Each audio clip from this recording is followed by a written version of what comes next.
Hello everyone, Assalamu alaikum. How are you all? I hope you are well. Welcome back to my channel in this new video. Today's video, how to add style border to the image in Google Sheets. So let's started. At first, open your Google Sheets document. Firstly, in this video, I'll show that add style border to the image. Now going to the insert menu option.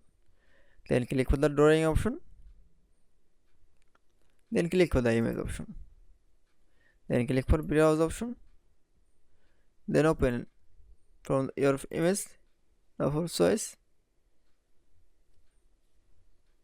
Then we show that open the image.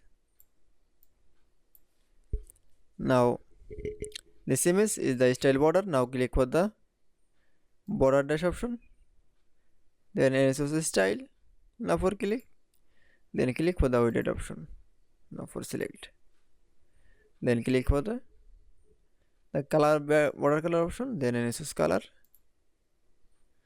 Then click for the save and close option. That's it. Then I show the add style border to the image in Google Sheets is very easily. I hope to enjoy the video.